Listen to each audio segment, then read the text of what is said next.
Okay, so hello everyone.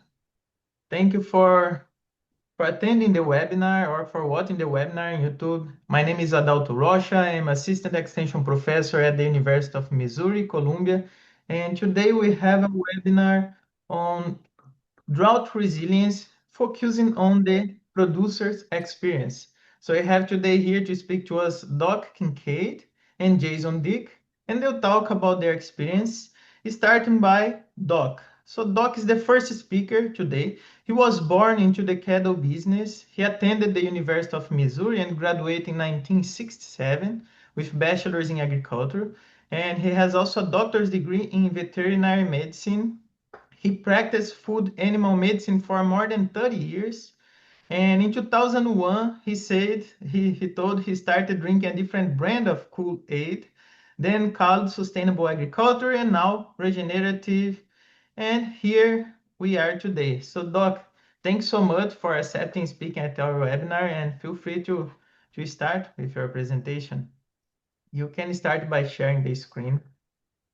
Okay, thank you, Adeto. Let's see. Okay, can you all see the screen okay? Yes, we can see. It's not in full screen, but we can see. Okay. The first slide is just a kind of introduction, but it's also, we'll refer back to it several times. But from my viewpoint, this is about as good as it gets in the grazing. I've just moved those cows.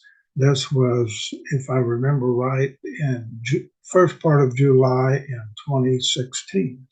And we will revisit that same paddock during the drought of 2023 as we go along. I want to begin this with one saying here. I'll read it real quick in case it's not big enough on the screen. But as to methods, there may be a million and then some, but principles are few. The man who grasps the man or woman who grasps the principles can successfully select their own method. And that's Ralph Waldo Emerson. Anyway, uh, what he's referring to in agriculture as a whole and grazing in particular, a part of agriculture, is what we call the soil health principles. And depending on who you would talk to, 4 to 6 of them. But today we're going to discuss essentially 4 and lightly talk about the other 2. Uh, but with the principles, and it like this picture that we were just looking at, you know, uh, some people would graze that more, some people would graze it less, even. Some say take a third, some say take 3/4, or typically half, leave half. Um, but the principle is that you got to apply here is what business are we in, or are you in? And most everybody would say the cattle business or the sheep business or maybe even goat business, or whatever. But we are really in the solar collection business. We're in the energy collecting business. And so you don't want to, can you see my pointer on the screen? I think, okay. Yes. Anyway, you don't want to graze this solar collector too close, because if you graze it too much, the more you graze it down, the more you take now, the longer it's going to take for it to recover and look like this. So the more you leave, the quicker you can be back there like this. And so that's a principle to keep in mind. Now, if you want to rotate fast when the grass is growing fast, which is what you should do because you want to keep this green and vegetative. And we'll go into this as we go along. Okay, we'll go back and then the first one of the soil health principles is know your context. And first time I heard that, it's like, whoa, what are people talking about? Well, the context would be for like, are you in the northern part of the U.S. or this other part? What grows there the best? Well, the lay of the land, all that sort of thing. And as I've aged, I've advised several young people that are moving away from our area and west, north, whatever, but don't go and invest in a farm or an orchard or whatever. Go there and get a job. Work for a year in the whatever, whether you want to be a rancher or a farmer, work for someone in that area at least a year, maybe two. See how that context of that area, the lifestyle, the people, the land, the weather, all that suits you. Is it what you want to live the rest of your life or a good part of your life? But that's the meaning of context is those sort of things. A quick example I give is as I was a senior in veterinary school, you always start kind of interviewing at different practices that are looking for someone. And my wife and I, we really enjoyed movies, and they were quite a bit cheaper then than now. And you didn't have all the Netflix and that sort of thing on social media or on media. Uh, but one of the practices I went and interviewed had to wait till about 10 for the old boy to get in. He was working himself to death. But we found out we'd have to drive about 40. I think earlier I'd said 35 miles on the presentation, but it was about 45 miles to go to a movie. And it was a drive in. And that's something we really enjoyed. So why would I want to, stress our relationship or our habits or whatever by going to some place? And that again is what I mean by context. Okay, the next things are the nuts and bolts or bread and butter of grazing, but there's four of them, and the first one is minimize disturbance. I shouldn't have said fourth. The second is minimize disturbance. The third is maintain a living root in the soil. Fourth is keep the soil covered. And fifth is maximize biodiversity or maximize diversity. We'll start out with minimize disturbance. And when you say disturbance in soil, everyone thinks chisel plow or used to be moldboard plow or whatever. And now today we talk about no-till. But the disturbance in the soil, when you do anything that moves the soil or affects the plant on the soil, that can be called a disturbance. And using a herbicide or an insecticide or a fungicide is just as much, if not more, a disturbance than using a chisel plow. Besides that, these fertilizers, salt-based fertilizers, that's also a disturbance. And we're one of the main principles is to minimize those. I'll show you a slide here about tillage. I think I will, yeah. Real quickly, all tillage destroys soil structure, decreases water infiltration, reduces organic matter, and increases weeds. Now, most folks, a lot of folks used to really argue with me about this. or disagree with me. But as time has gone on, they've all pretty well learned that, yep, tillage does all those things.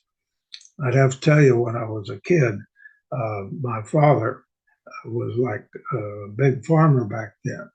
He a livestock person, and he farmed about 400 acres. We never sold a grain of anything off the farm. We cut lots of silage and all that sort of thing. But as soon as he started planting corn and it came up, and today they call all the different stages, but as soon as you could see it, row it, he started me on a two-row cultivator, a B John Deere with a two-row cultivator. And I never stopped till the corn got too tall to where it was breaking over. And that was my summer job. I don't know how many uh, ears of corn I destroyed going to sleep, but nonetheless, that was uh, thought to be the thing to do back in the 50s. Uh, the herbicides, insecticide, we'll just call them sides, but they really mess up you've heard all the terms of collateral damage, and that's that's what we're talking about. When you're trying to kill one thing in the soil, you can't just do that. You kill whole families, and you really messed up the system that Mother Nature had in place before we started tilling the soil. Uh, I always say here, before uh, God kicked Adam and Eve out of before Eve ate the apple, uh, we were right in tune with nature. But once she did, and we got kicked out, and I think, if I remember how it goes, it's something you're going to till the soil and the dust and whatever, and suffer all your life. And I really think that's what we've been doing ever since. Okay, so much for disturbance. But one other quick story. When I first got started grazing, it was about the third year, and I really thought I knew what I was doing. And I kept tightening and tightening the paddocks, because the the more pounds per acre and the quicker you move, or should move, the more you're going to improve your soil. And boy, I was just going along. Well, this was probably in June, I think, and it was on land that had been in grass for a good while, but we had almost 6 inches of rain over the night. And the next morning, I could look out my window right here to my left, south, and the cows were all kind of lined up, and thought just a moment, and they were years ago before me. Someone had built a terrace there, and that was the only dry place in the whole paddock, and it was brown, not green. And I thought, and it was located right next to the main blacktop going to our little town.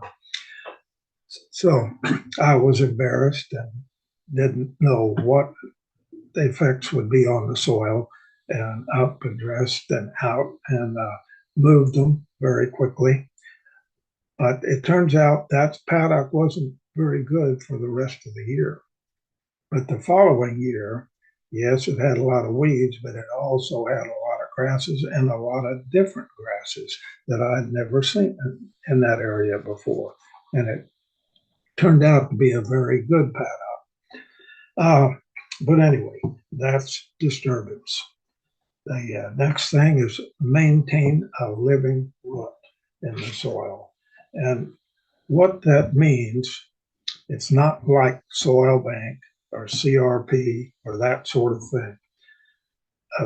Living roots where that plant is green and it's vegetative and it's pulling CO2 out of the air, it's making sugars, it's making starches, and all the things that make up the plant.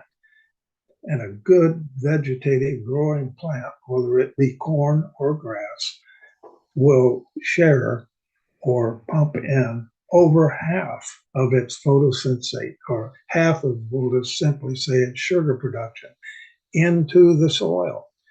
And it does that to feed, or really from the plant standpoint, to attract the soil life, the bugs.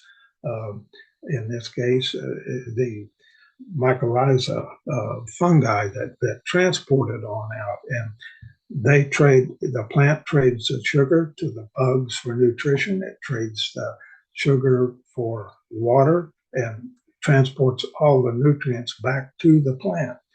And that's kind of some of the old views. Today, we know it even pulls in some of the bacteria into the plant, strips all the nutrition from it, kicks the bacteria back out, uh, and it regrows, gets a new cell membrane, and fattens up, so to speak, and keeps rotating. A whole lot like a set of milk cows, except it's a set of bacteria. And when you do any of these disturbances we talked about above, you destroy that system, which I don't know how long it took Mother Nature to do it, but took her a long time. Oh, the maintain the living root. If we go back up here, that the green, we've that this is the plants on the right are more vegetative than the plants where the cows are, because it you don't want the grass to get much more mature. But since you've got so many different varieties, and we'll get to that part in a moment, some of it will mature before the other, and you've always got some of the gray like we do. And this is, of course, where the fence row is. There's one electric wire there. But you want it green and vegetative, and you want to keep it that way. Let's see. Oh, did I mention that the soil bank and CRP and things like that, it becomes too mature, reaches synthesis, and then that plant that's dead or mature and going, everything's going on back in the root. Either way, that is burning just the same as if you put a match to it. It's just burning real slow. It's oxidizing is the word, but it's burning. The third thing is we want to keep the soil covered. Well, yeah, you want to keep it just like this. And I'll show you this in a little later as we get to the drought part. But when a raindrop hits that land, it's not going to explode into the soil. It's not going to cause it to crust over and quit absorbing and start running off. It's going to hit the plant and then gently go down and go down the root or a wormhole, or it's going to be absorbed. It's not going to run off. That's why one of the main reasons you want to keep it covered. I could go on into temperature control. You nature abhors a vacuum. And when you have a bare spot, the temperature difference can very easily be 18 to 20 degrees difference between ground that has a cover and ground that doesn't. And that vegetative vegetation, when it transpires, which is kind of like when we sweat, it contains some bacteria in it, real small rod-shaped, I can't call the name of it right now, but anyway, that lives in the stomata, the opening in the plant, and that is evaporated. And that evaporation, I think it takes 590 some calories of the energy from the sun to evaporate 1 cc of water that that plant is transpiring. Anyway, it goes up. It because it has a nucleus in it. When it's vapor, it goes up and it hits a cool upper atmosphere. Then it can recondense and come back down as rain, usually within a mile of where it went up. And that's the way our cycle used to work. That's the way our cycle needs to work. And so you got the bacteria, you got the plant, you got the sun's providing all this energy, but it's got to cycle. It's got to continually cycle. And the moment you quit cycling, then you're adding to the desertification of the land and the world. Okay, let's go on. Cover it. Maintain the living root. Uh, maximize biodiversity. Uh, when I say this, almost everybody has one of these slides that has a whole lot of different variety of plants in their system. This just happens to be a place where every year I try some things. I think it was Gabe Brown that said if you don't have at least 8 failures a year, you're not trying enough stuff. And I will overseed, let the cows try to trump it in. I've even bought me finally a fancy harrow from New Zealand.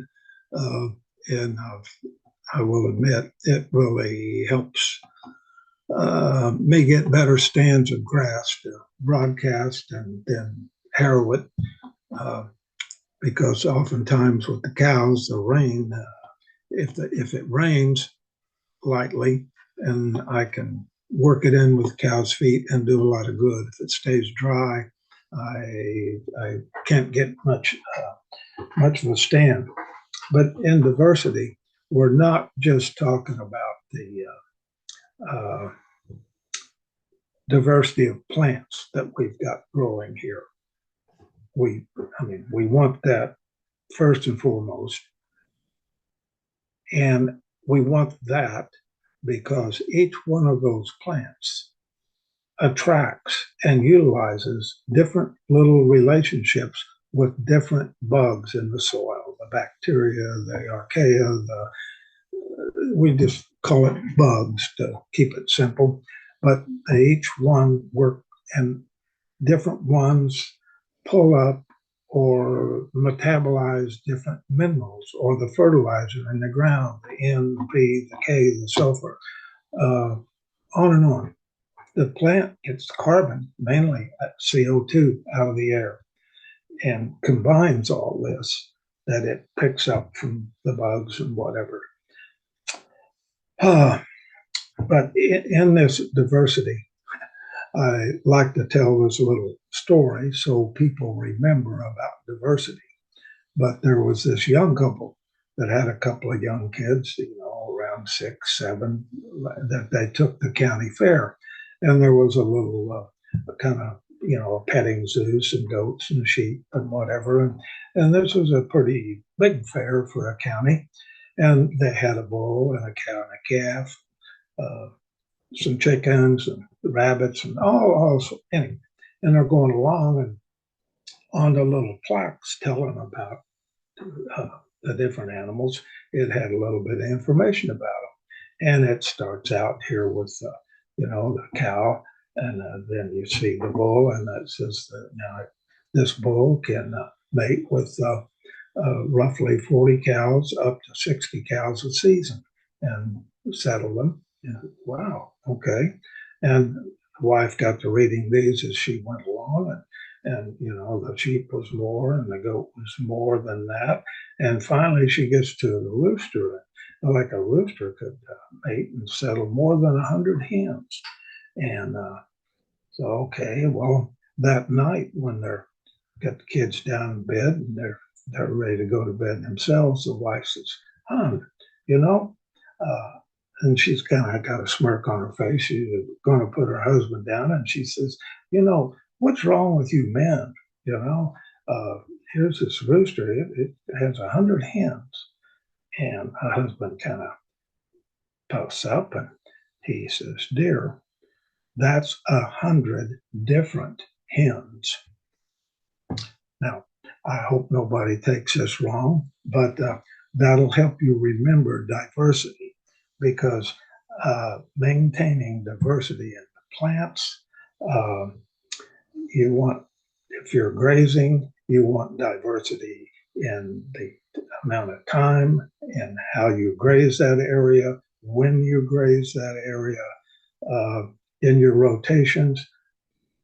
You need to do them so that you never can look back and say that you were in this paddock on this day, same day last year.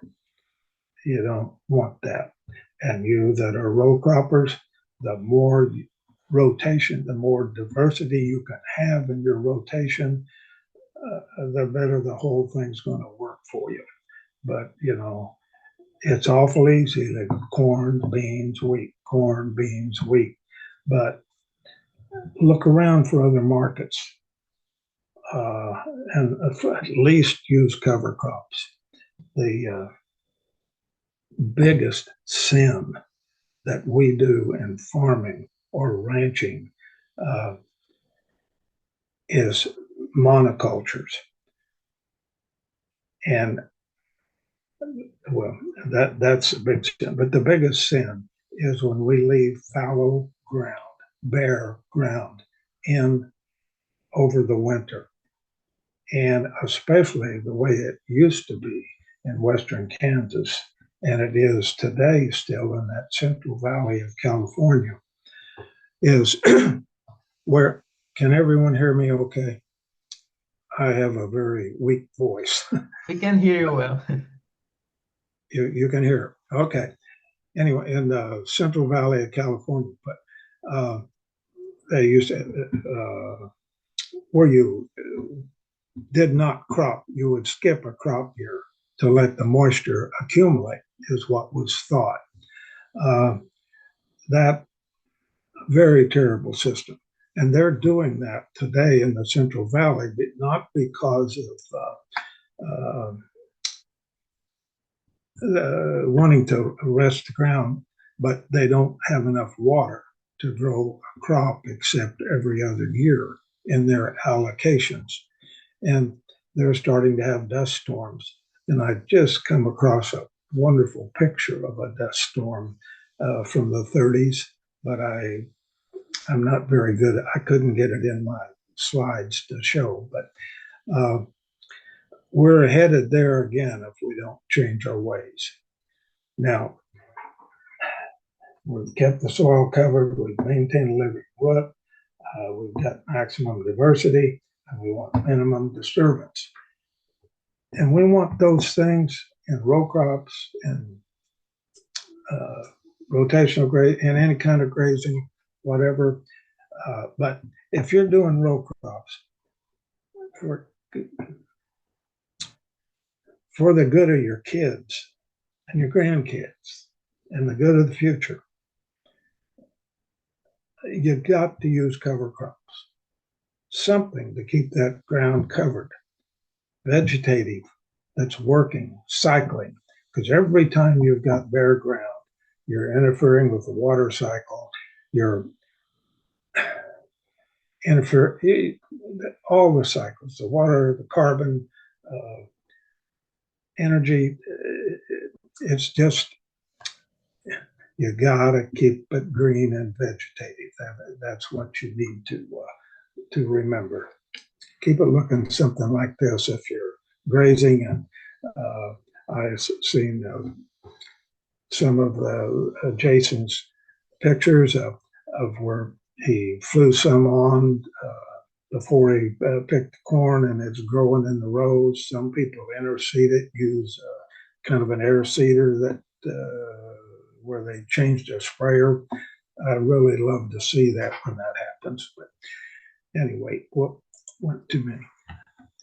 So we've covered those four. Five counting. But the sixth one is integration of livestock.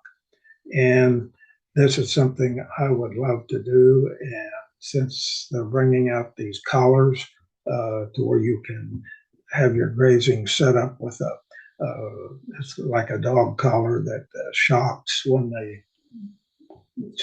enter a zone where you set up your grazing with your computer. I don't know quite how all that works, but I've learned sometimes just to accept it and go on. But uh, I want to put goats or sheep with my cattle because I've grazed for close to 20 years. Well, really, I think 23 or 4. Anyway, with rotational, and I've done a lot of good. But I'm forever fighting thistle and fighting honey locust and a few, let's see, the multiflora rose. And sheep and goats love multiflora rose. And I've seen them sit there and pick off the leaves on the honey locust. And I think they'll handle the thistle. Well, it would really behoove me if I could just 20, 30 goats or sheep because it's not the forage you're going to eat, it's the kind of forage you're going to eat. So that's diversity. And I think with these collars, I'm going to be able to do that. And I'm planning on trying that next grazing season. Uh, this picture, I don't know if you can see on this electric line, but an attempt, there's between 200 and 300 birds on there. And this is tree swallows.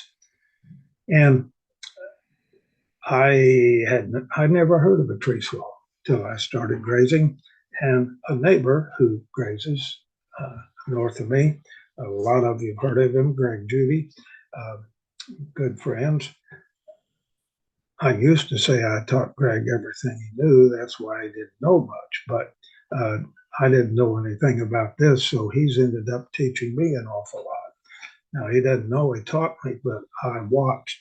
And so, any of you all on here that are grazers, you're doing a good service. And any of you all like Jason that are no tilling and all, whether you think it or not, you're just spreading the word. You're educating the neighbors. And don't get disgusted because big advertising firms will tell you it takes 7 exposures uh, to get somebody's attention.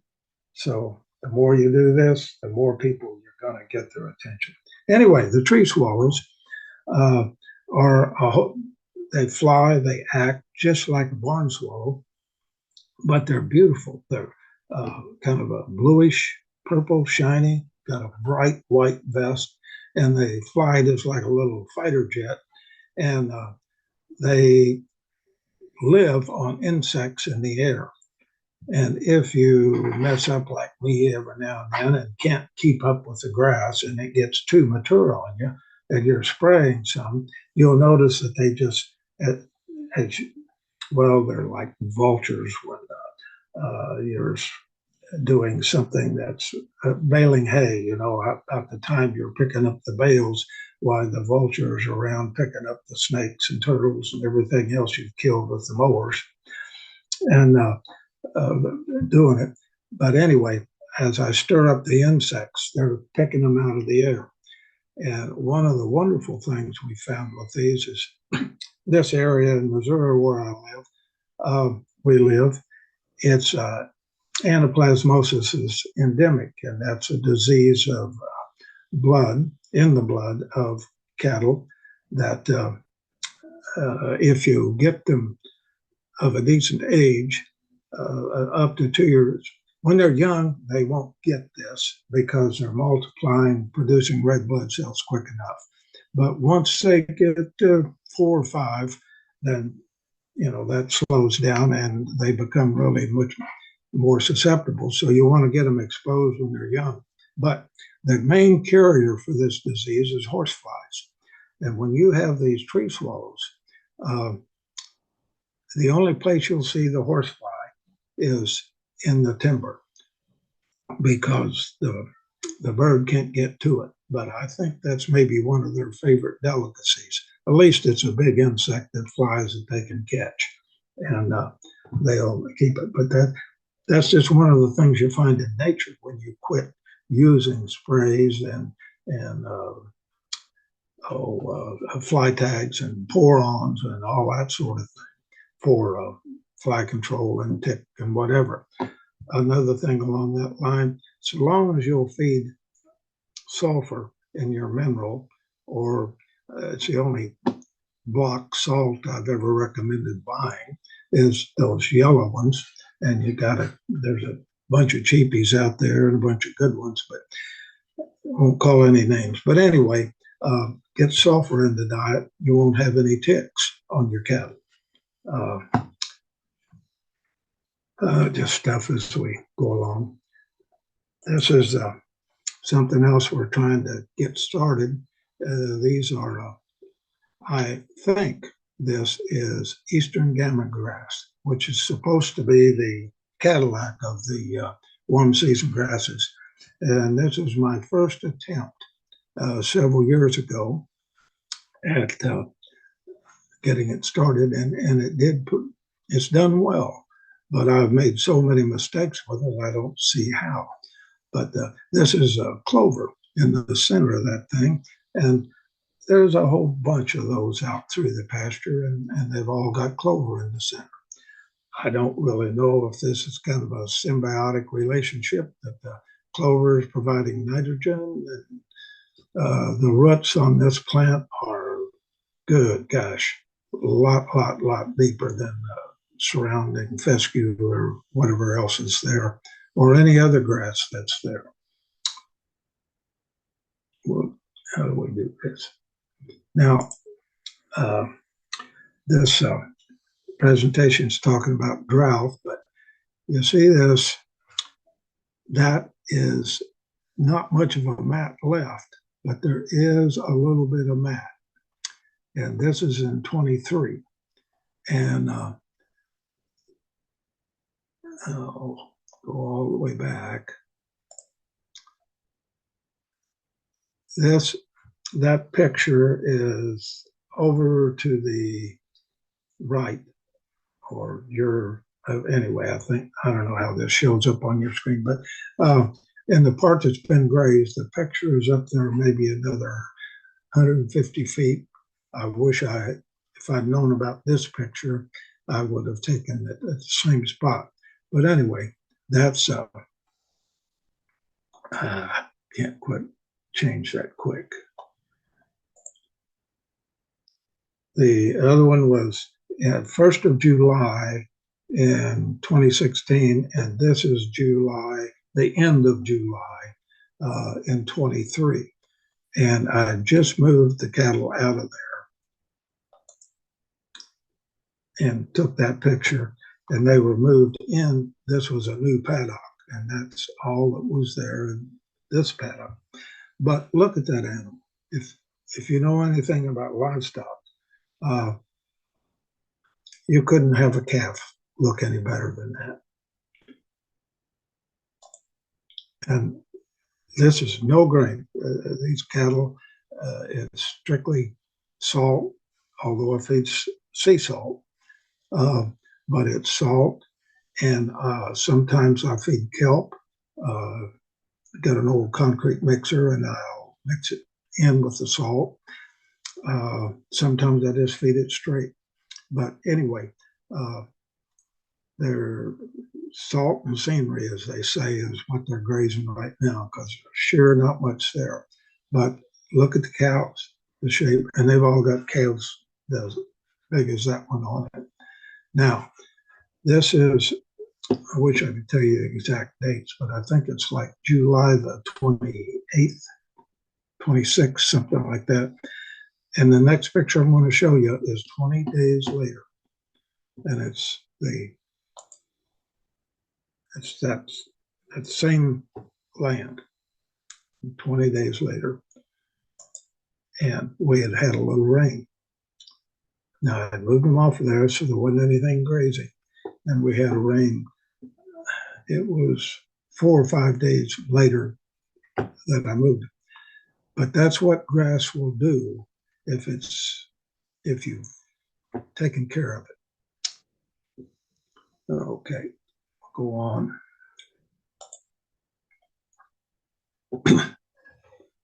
Residue is what we're talking about, that map that was left in the first picture, but regulates the soil temperature.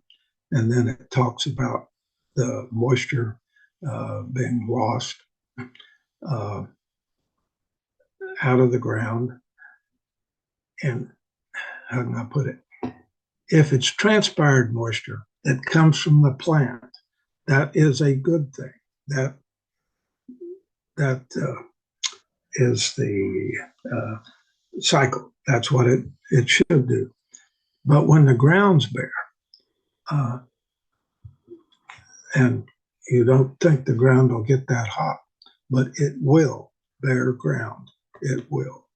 100% of the moisture is lost to evaporation.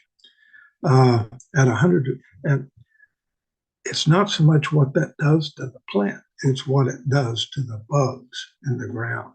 They either die, because all life has got to have moisture. It's got to have carbon, it's got to have moisture. But they die, or some just migrate deeper.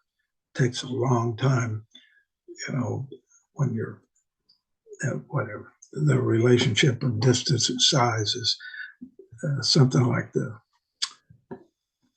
a atom and the sun and the moon and us. 100 degrees, 15% of the moisture is used for plant growth, the rest is lost. And 70 degrees, it's 100%. Now, that moisture that we're talking about it's rained, it's down, it's in the ground, and it's moisture that's in the bugs, it's moisture that the plant's picking up that's got dissolved nutrients in it, on and on. So you want it covered.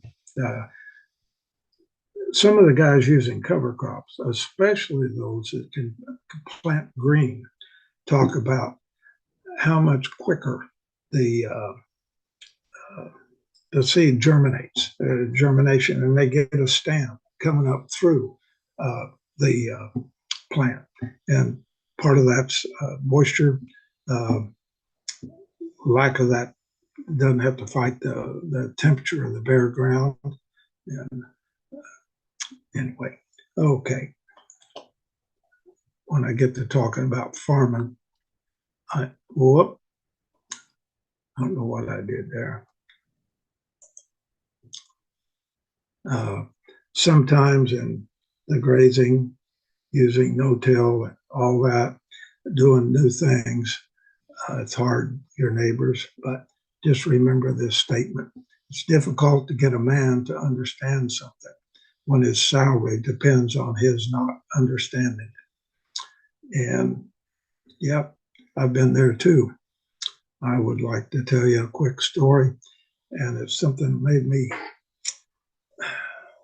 very disillusioned with my profession, being a veterinarian. At the time I practiced, we were going through trying to eradicate brucellosis in livestock. And if none of you are old enough, but we used to just go down the road from farm to farm to farm and draw in a blood sample and testing all these cows. And you would get reactors and quarantines, and it was ugly. Anyway, brucellosis was not caused, well, it is caused by bacteria, Brucella abortus, I think. But anyway, but that bacteria will cause no problems if there's not a manganese deficiency. And it's not, you can't put it in the mineral. You got to put it on the ground, and it's got to come through the plant. And if you do that, the brucellosis disappears. And I had spent something over a third of my time at practice with doing what I thought was a good thing, fighting with not fighting, but arguing that's got with there's a lot of innate knowledge in a lot of old farmers. They don't know why, but they sense sometimes it. Now that's wrong. They don't know why it's wrong. They just know it's wrong, or that's right. And you know, I'm of the age that when I was right at my 60s. Well, I was 60 when I first really got slapped upside the head and looked at this regenerative agriculture is what it'd be called today, but at the time just rotational grazing. Well, when I really started looking at it, I said, that really makes sense. That's the way this works. And anyway, but have patience with the people that don't understand what you're doing. The whole thing we've been talking about is photo, light, sun, energy business, synthesis, putting it together. Uh, that's what chlorophyll and sunlight, photosynthesis, making life from light. And that's what we're doing. And so all the stuff we do, the more we can do this, that's our whole purpose. I won't read all this to you, but I will. Rebuilding and maintaining life in the soil, recognizing plants, animals, and soils evolved together over geological time. The system which built our soils, or this system we're just talking about there, our systems are not the systems we're using today. Now, that's not talking about us. That's talking about what's been done, what we grew up with. And this is one that really struck me. If you have more carbon entering the soil than leaving, and that's like the plants pumping all the sugar and whatever down into the soil, making the soil, the little granules that stick together, doggone it. If you have more entering the soil than leaving, your children will likely farm your land. And if you have more carbon leaving than entering, they likely won't. Now, that's now. Uh, I hope that soaks in to everyone listening. This is a picture of one of the three first plows ever made by John Deere. And this is on the front page of one of their, it's either I think the 150th, it's 1937, so 20, I think it's our 150th anniversary, but whatever. And yes, they've become a big company. A lot of people say they've done a lot, and they have. They've done what they thought was right at the time. And up until this time, we kind of took a stick in the ground and tore up, but we didn't really get it turned over in plowing, and thought that's what we really needed to do. And the fellow that really thought of it is lost in history. But he came in and had John Deere, this is the way I want it made. And he tried to make it, and then it caught on. And as they say, the rest is history. But at least in my opinion, I don't want to get sued for this. Got a lot of good friends that worked for John Deere or farm with, anyway. So it's not all their fault. It's internationals, it's everybody's, all of us's. But this instrument has caused more death and suffering than any war, disease, or whatever that's ever affected mankind. That's my opinion. Now, I'll hush up, get off that. Real quickly, this is a layout of our farm. And I think I got 5 minutes left, right? Uh, and we've got 57 paddocks. And in my rotation time, I used to start grazing earlier, the first part of April, and really I move twice a day in most of these paddocks, sometimes 3 times. But anyway, morning and night, and try to break it up. Uh, we've got piped water to 13 different waterers around, so we kind of got that covered. But the big picture, a lot of people look at this and say, wow, what a setup. It's pretty good. But our biggest mistake's right here. There's 16 paddocks, and I thought this was the last piece.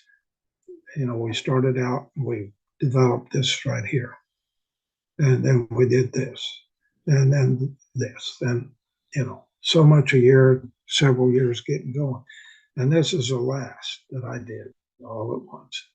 But run a water line from I think right in here down to right here.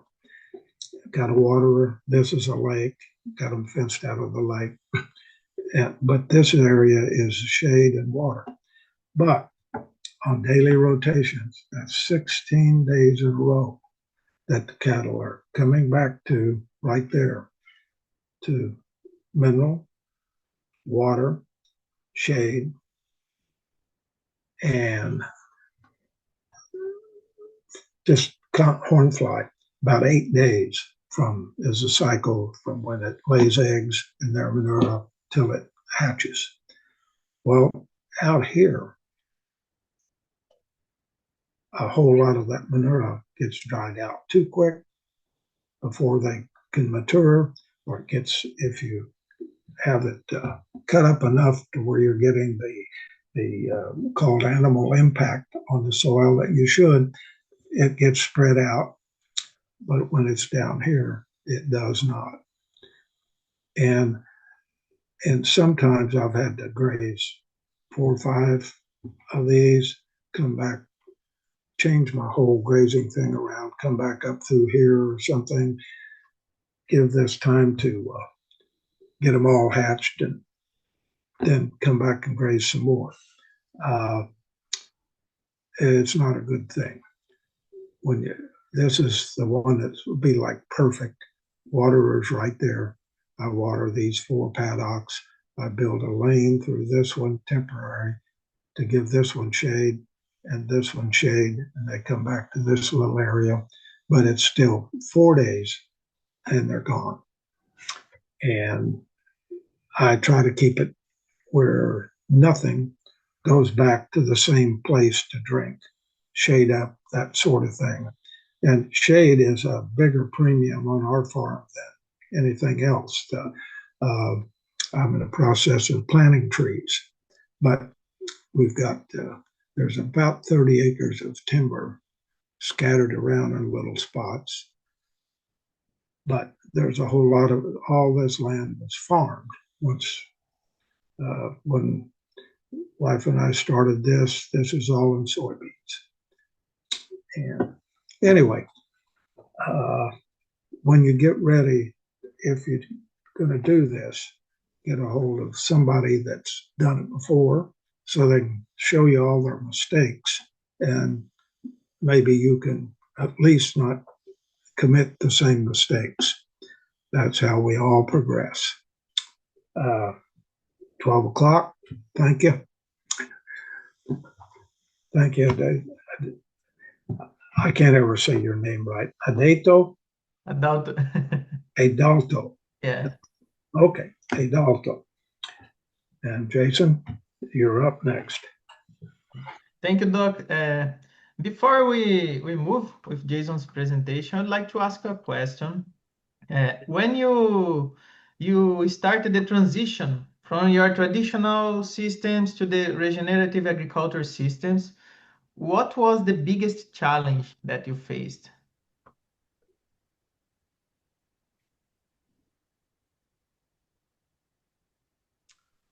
Well, first of all, if you're talking water, uh, and that's why I ended up going on and running so much pipe, but it was the water system. But I think what someone's really asking is uh, in the management of the grazing. Uh, there's a bunch of different things. NRCS will show you they've got a grazing wheel, and it's like a post circular, and this thing you raise it up and drop it, and you measure, and it's got so many a foot of growth here or something, and then you cut that much grass and dry it out. You weigh it beforehand and afterwards, and on, and you could get an estimate of your dry matter. Well, if you talk to a lot of old grazers, me being one of them, you went. All I can say is be like Nike, just do it, get started. And personally, what I quit doing was I quit looking at the grass and look at the cow. And when that cow comes out of that paddock and her left side is, if it's not, you don't want it sunk in at all. That's where her rumen, the big stomach is. And you want it really pooched out some, not like bloat, but where they're full. Right? It's like you and I at the end of Thanksgiving or Christmas, you want them like that. And then uh, the I'm 80. I don't really like to build temporary fence like I used to with a spool and step in post. But if you're young and all, remember this. These main principles we talked about. There's a lot of little principles, but the more you concentrate those cattle or sheep or whatever livestock you use, the more you concentrate it and then quickly move. And I'm talking like, some people I've heard of using 1,000,000 pounds per acre. I don't do that, but a couple of 100,000 pounds per acre for, depends on the year and the moisture. That's one of the favorite answers in this deal is depends. But the more you concentrate, get that animal impact and move, the quicker you will improve your farm. And that's, uh, I, I've got a lot of temporary fence, but I can still take, I've got a lot of permanent fence, but I can still take temporary polywire and step in post and cut them up and get get that effect. And you'll see everybody wants a formula that's going to be on this paddock for 8 hours and this one for 12. And no, I'm going to graze till the cows look good and full, and I'm going to move. And if I'm leaving too much in the paddock here, however big it was, in relation to how big this one is, kind of proportion, well, I'm going to stay longer or I'm going to move sooner. And it takes looking at the one you're going to, the one you're in, and the one you just left. Another quick thing, if you're calving, people says, how do you calve in this? Well, it's good from the standpoint that cows are used to you. You see them all every day, but you don't close a gate behind you. You just can't do that. Sometimes I'll have 3 or 4 paddocks behind until I'm sure nobody's got a baby back here somewhere. That's okay.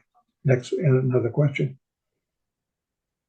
But developing that, looking at the cow and the grasses, they call it the grazer's eye or something. But because I said I was born in the cattle business, My dad owned a livestock auction for a long time and always grazing. Anyway, uh, I didn't know what a C3 or a C4 plant even was when I started grazing.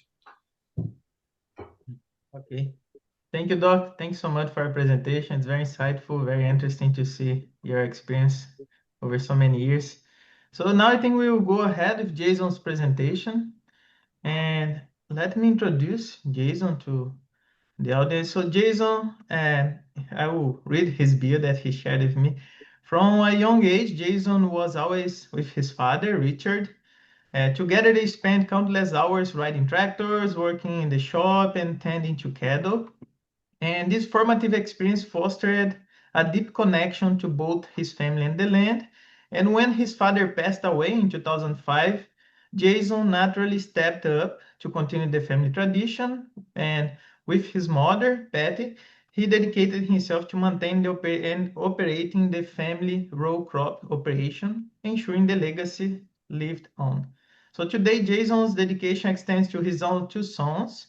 He shares his passion for farming, mechanical work with them, teaching by example, and whether they are riding tractors or tinkering in the shop.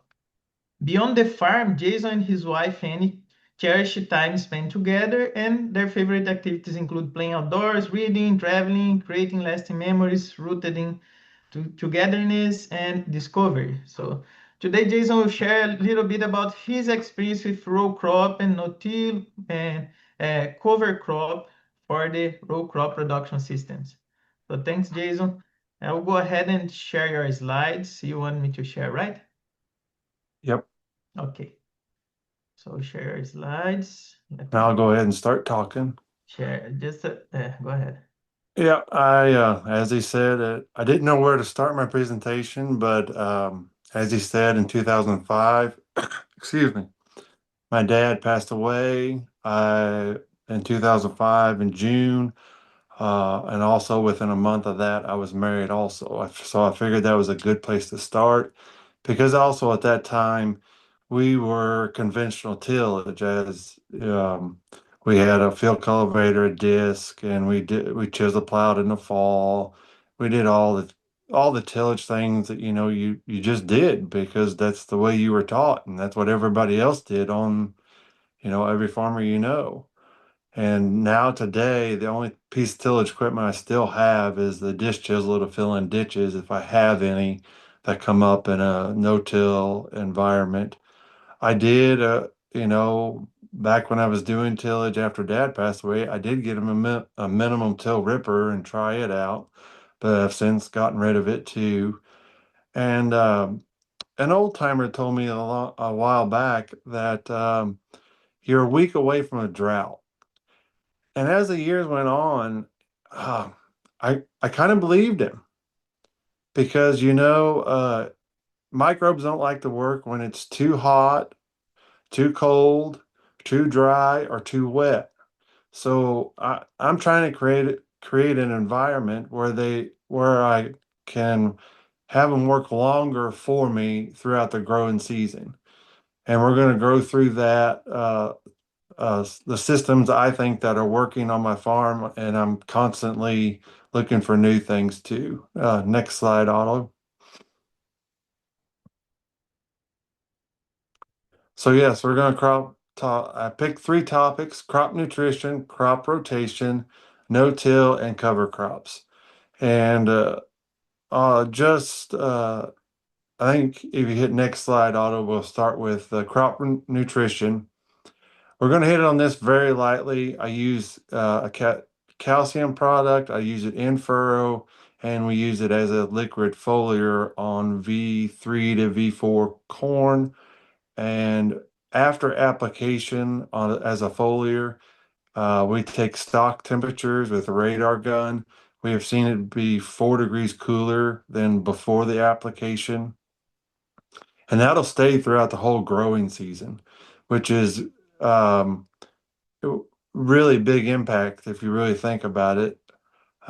And early on, we had an aerial applicator when we were doing after tassel foliar. He was noticing that his air temperature was cooler over certain fields and hotter over certain fields, and he couldn't figure out why. Well, he got with my friend Kevin, and Kevin knew some fields that had been sprayed with this calcium product, and which ones didn't, and that the airplane guy was flying over those fields, various fields that had been sprayed with it and had not been sprayed with it, and that's where we were coming from. And then moving to next is humate.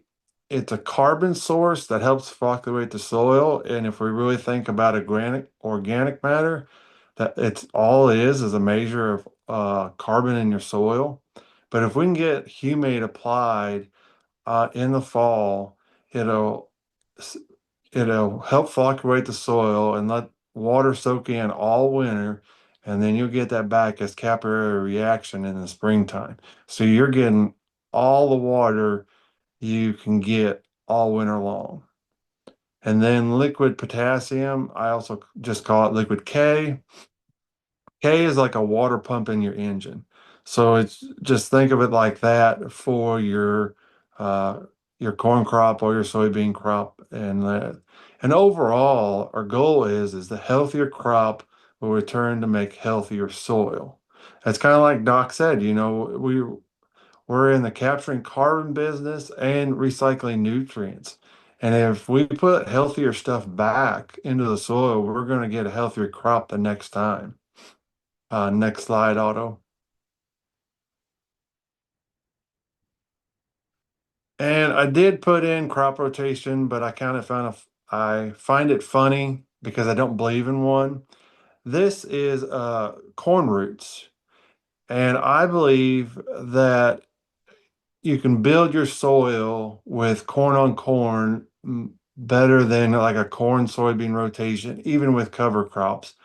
And I'm just looking at all these deep rooted systems. They're wide. Uh, and next slide, Otto. And this is just a simple Google search of what corn roots look like, and look how deep they go. And look at the stalk you got above that's going to break down and make your more organic matter for your soil. Next slide, Otto. And then this is why I kind of knocking on beans a little bit, but I understand people believe in crop rotations, and this is just what works for me on my farm, what I found. I still plant beans on 30-inch rows, so this is just a tap root. There's not much to the root system of a soybean, and there's not a whole lot of the plant that you're growing up above that's going to break down into organic matter for the next year. Next slide, Otto. All right, and if you can see this on your screen, we're going to look at the link up, what I call the link up farm. And at first, the top two lines, this is a soil pit I dug in 2013. I took soil samples every 6 inches. So the top two is 0 to 6. The next one down is 6 to 12. So on the link up farm, I have a measure of K of 115, a magnesium of 276, 0 to 6 inches. And then the on the 6 to 12, it's 191, and the magnesium is 850. We're going to drop down just a little bit to where it says buds, and you look at the same two numbers going across. So the top one is 83, and on K, on magnesium is 191, and then the 6 to 12 is 62 on K and 206 on the magnesium. Now there's only one difference between these two farms, and at Bud's place, I farmed it 4 years of corn on corn. The first time I've tried corn on corn, and then I took this soil sample and I kind of realized what was going on. To me, the buds is recycling the nutrients a lot better in the 6 to 12 range than it is at the Lanka place is 6 to 12. I'm not getting much from the 6 to 12. And if you look these soil pits go all the way down to 30 inches, both of them, and see how much nutrients is there. But the question is, how do we make it available to the plant? As I said, I kind of tried tillage. I had a minimum till ripper and everything. I don't think a piece of iron is going to get me those nutrients. I think I need a root to penetrate that layer and get those nutrients and recycle it into the soil. Next slide, Otto. This was a quick Google search of just air to water ratio in the soil. And it says 25% air, 25% water, 45% mineral material, and 5% organic matter. And what I found is whenever you do any type of tillage, even if it's a vertical till machine, doing light tillage, you're introducing oxygen to that soil. So you're upsetting the balance that I think nature really wants you to have. And so if you upset that balance, what's the price we're going to pay? And I think lower yields potentially over time, and you're not building your organic matter. Next slide, Autumn. I started no-tilling around 2005, 7 or something like that. And I went to the National No-Till Conference for 7 years with my friend Kevin. And I finally told him after year 7, I said, I just need time to figure out what I can do on my farm and what works for me and how I can apply it.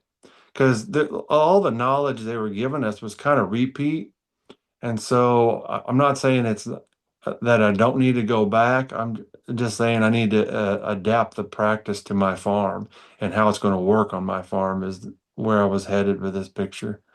And this picture, I posted it on Facebook, and one of my friend's wives talked to me 2 weeks later or a month later. She didn't understand because on the caption I said, "This is all I need to plant." So he had to explain to her what was going on at that time, because at this time in 2013, I believe, I was completely 100% no-till. I did not introduce cover crops till later, but we'll get to that. And another thing that got me to switch to no-till is I had a 150-acre field. And one fall, had some time, and so I was just curious. I hooked up the disc. I disc between a set of between several different terraces, and I did unhooked it and hooked up to the disc chisel, and chiseled in between a set of different terraces, and then I left the rest of the farm alone. Well, within a week or so, I went out there with a pentrometer, and if anybody doesn't know what a pentrometer is, basically it's a long probe with a pressure gauge at the top to kind of tell you how your soil is rating by pressure, if it's good or if you need a till or things like that. And I had the local MFA manager come out at that time also, and we were walking through the field, where we disc, it just hit a hard pan where the disc stopped. And the same thing happened with the disc chisel. But where I did nothing, we went over there and I was able to sink the pentometer with like no little to no effort. And his comment, I did this a couple times, and his comment was, "Well, that's where your minimum till ripper went." And so I picked it up out of the ground and I scooted over 5 inches and kept on repeating that and scooting over 5 inches until I turned around and asked him, I said, "You think we're past the 30 inches? Because your minimum till ripper set on 30-inch rows." And so looking back, I understand more now than what I knew then, which is like what Doc was talking about. You learn from your mistakes, and you're gonna fail, and I feel that's how you learn too, and when you learn the most, also. And another thing is, I see a lot of people working their fields, and they go out and buy these big rollers, flat rollers, and after either before planting or right after planting, they'll roll the field with those flat rollers. and I don't quite understand what they're doing, um, other than it creates a better seed bed because you're squashing the air out of it. But they're still spending a lot of money to get that roller and to do all the field work, and I'm a one man show, so if I'm not there, it usually doesn't get done. So I can't have multiple things going on at the same time. Started no-tilling beans first. That's what I was comfortable with. It took me a little longer for corn. Corn is a little more finicky. You want kind of fence, picket fence rows. But with beans, we even we did some places we left the furrow open just because it was too wet, and some places it would shut it, but then it would kind of crust over. And I had an 85-year-old farmer that was helping me guide me after Dad passed away, and he used to farm with Dad too, and I convinced him that no-till works. And he finally told me one time, he goes, the beans have no place but to go but up, because he looked at the rows where the beans where the furrow was open, the beans just started growing and they went up. And I think you can get beans to sprout on concrete if you give them enough water and let them and keep watering them. And then where we were able to close the row and it crusted over, like I said, I plan on 30-inch rows even in soybeans.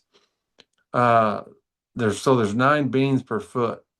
Well, that beans had so much pressure, it would just pop that ground up and lay it over, and those beans came out of the ground.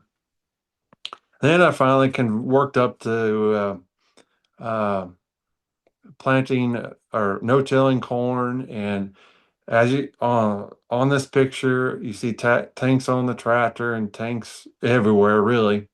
But I run 2 liquid systems for crop nutrition. I use an in-furrow starter, and then I also, when I do corn, I put nitrogen beside the row, just so it help it get up and going. Next slide, Otto. And then this is kind of the start to introducing the cover crops, and this is actually before corn. I do like to plant green if I can, so we'll spray right before I plant or right after, depending on when I can get a sprayer in there, and go from there. And I have to agree with Doc. There is something about planting into green. I do have success with it. A lot of guys won't really don't want to do it, but it's all farming is just a mindset, and it's all on what you want to do, how you want to do it, and kind of when you want to do it. That's what I've learned over the years. I've revamped my planner, I don't know how many times, with different closing wheels, uh, and different systems over the years, trying to try new things every year. Every year, I try to have plots put to yield plots, so I know if it's working or not. See my success and my failures. And then kind of adjust the program for that from there. Next slide, Otto. This is the same field. Had been corn on corn, and you saw the wheat growing. But to me, there's not a lot of residue. This is me side dressing corn, uh, in June sometime, probably late June. Even with corn on corn, there's not a lot of residue uh, out there. If you can see it, maybe you can come back later and zoom in. But next slide, Otto. I took this picture. This picture was after a 5-inch storm, and it dropped it probably within 30 minutes. I know less than an hour. And so, yes, there is some soil disturbance, and yes, I did lose some residue, but I just can't help to think in the back of my head how much residue and soil I kept by not tilling the ground. I just think, if I would have tilled the ground, there would have been no residue and, a lot more soil disturbance. Next slide, Otto. This is where it all began with cover crops. I would start again. I started planting soybeans into cover crops, and back then I was doing 2 bushel of bin run wheat straight out of the back of a spreader truck, and after harvest. And this is about 2 weeks later, and the next slide is 2 weeks after that. Uh, I think we may have skipped one, but that's all right. Um, But there you go. There's there's the in between slide, and you can go to the last slide. And still looking down the road, this has got to be in June or so, at least. But look at all that residue out there. You see the corn residue, you see the wheat residue covering the soil. Doc and I were talking last Tuesday. We had a seminar together. We ate lunch together, and he forgot to mention it, but I remember it. He had a shirt made up that he said, "I like the cow, I don't like the plow." I thought that was funny, and I told him my line. I said, If I can see the sun, if I can see the soil, so can the sun." And he's like, "You need to write that down." So I wrote it down, and I put it in my next speech. I spoke after lunch, so I said that, and I thought that was pretty neat. Next slide, Otto. All right, moving on. This is where we are. I do, like as Doc said, I do about R6, R7 growth stage on both corn and soybeans. I do put a cover crop mix in there. As you can see, I take these pictures. To see what's going on. If you go to the next slide, you can see this is the same picture, but looking down the row, you can see more of it, how green it is through there. I wanted that stuff at least to get a head start before I harvest. Because you can when you're harvesting, it's so neat to just see that residue cover it up, but then a couple weeks after it comes right out of it. It's pretty cool to watch and just watch it grow. Go to the next slide. This is the current mix I use in front of corn and soybeans. Uh, use this mix to fixate nitrogen because I need nitrogen in front of corn and soybeans. Even though soybeans make their own nitrogen, it takes like 300 pounds to make a 50 bushel beans, but they fixate their own nitrogen, but still it helps to have something green out there growing. I think 365 days a year, 24/7. It's I compare it to a fescue pasture like Doc was talking about is I want something green growing all the year round to recycle the nutrients and just, put back what I can and, capture that sunlight and make carbon and get the sugars and get everything cycling. Next slide, Otto. What's next? I'm looking at what Dave Hula doing. Yeah, he's setting the world record, 620 some odd bushel per acre. Do I think that we can do this in Missouri? I don't know. I don't know where the future lies. But he's doing something with sulfur and boron because he's putting that on about every pass with his corn, and so I'm wondering what he knows and wondering where he's going with that. And I do have to say, this whole seminar is about using your resources and hearing us talk. And for cover crops, I used NRCS for years. I'm in an equip program or have used them. I'm in a CSP program. I did help my mom get signed up with GRP, which is the grassland preserve. And this year is my first year using MU's CRCL program. I signed a contract on it and will be using their money this fall on the cover crop mix you saw. They approved it. I talked with them last week, and they said what I was doing would work for their program. So I was really glad to hear that. If you want to go to the next slide, Otto, it's just my information. There's all my information, and then my friend Kevin That was who I talked about earlier, Kevin Freeling. He runs Freeling Ag Solution. That's his contact information. That's where I buy most of my nutrients for my soil, the calcium, the humate, and the liquid K. I get it through him. And I did forgot. Doc talked about John Deere was famous for making the plow. But I think a year or two ago, John Deere stopped making plows.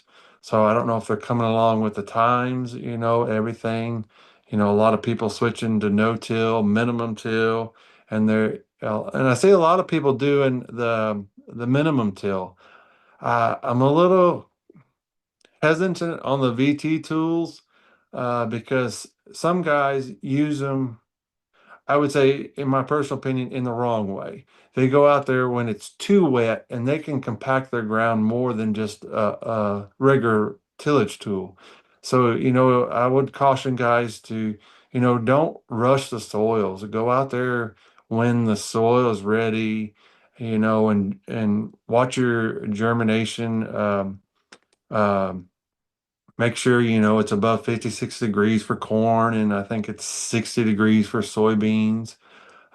Just go when the soil's ready, don't force it, work with Mother Nature, and that's where I'm at. I just like to, from what I've found out, the more I fight Mother Nature, the more I get kind of slapped in the face a little harder, and those are the harder lessons to learn.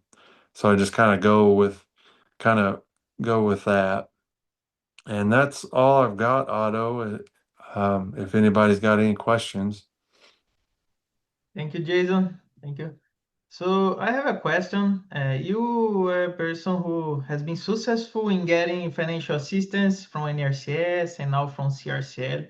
So what is the secret for that? How would you advise other producers who want to get into Equip, for example, or CRCL? Well, if you're going with NRCS or Equip or CSP, you go to talk to your local NRCS office and you just go in there and ask them about it.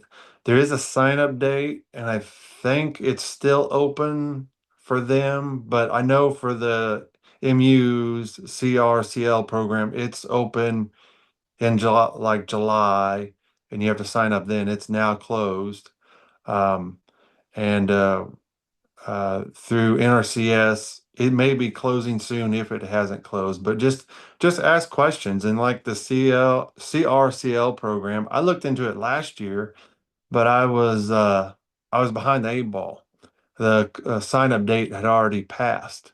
So I put it in my notes this year to check in and wrote down the when it opened up, and I was on the ball this time and everything like that. But just, don't be afraid to ask questions. There's money to be had out there for cover crops if you want to do it. And most of the times I've found that I use almost next to near no money out of my pocket to get the cover crops. I will mention with NRCS, you don't get paid until the following year. So you sign up in like this time of year, you put it on in the fall, and but you won't get paid until almost next June. And so you got to put that in your plan. And the I think the MU plan is maybe a little faster from what I understand, and from the way it works a little different. And then if we're looking into signing up for Equip for cover crops too, because NRCS, you got a $5,000 limit per year. And for the MU program, the CRCL program, there's a $10,000 limit. So if you're a big producer, you're going to hit that limit pretty easy. And I'm a smaller producer, and I still hit the limit on both. And so for what I'm doing. So I could see, and then there are others. I am researching other websites and other people that would pay too. But if I get into Equip, you can do more acres. And so then I may not have to sign up every year for the NRCS or the CRCL program. But I got rejected this year, I think due to budget cuts in a nation, due to the national issues they're going through. But that's where I'm at. Okay. And one last question. When you first started to change from till to no till, what was the biggest challenge that you faced, and how would you advise people who are in this process to better transition to this more sustainable system? The biggest challenge I faced was how to set up the planter. That's going to be one of your key components in row crops. And I read a story on David Hula, and I'm going to revert back. I'll talk about him quite a bit because I read about quite a bit of what he's doing. But he says that you only got one time in the spring to plant your corn crop, and he's not wrong. But he every day he's got a 24 row planter. He'll check every row every day to make sure everything's working as it should. And I thought, that's a lot of time spent in the field, looking over your planner. But you got to, I think that's really important. He hits the nail on the head there, because if you have one row planting too deep and the other row planting too shallow, you don't get even emergence. That's going to be a problem down the road. And I will recommend, if you're 100% no-till, and especially with cover crops and high residue situations, trash sweeps. I do not believe in a no-till coulter. I think it just gets in the way, and you have to add extra down pressure to get that blade into the ground. Where trash sweeps, I got to run the free floating ones, so they just float up and down as needed when they need to, and do what they need to do. Okay. Thank you. Thank you, Jason. Thank you, Otto. Really appreciate your sharing your experience with us. Very insightful, very interesting. So yeah, I think with that we can conclude the webinar today. I would like to mention that it's going to be posted on YouTube. So anybody watching this later, feel free to reach out to me and to ask questions. MU Extension has a lot of work on conservation programs. We have the agriculture program, the livestock program, the grazing management program, the grazing schools, many resources that producers can benefit from. So yeah, I'd like to conclude and thank you all for your presence. I hope you have a good day. Thank you.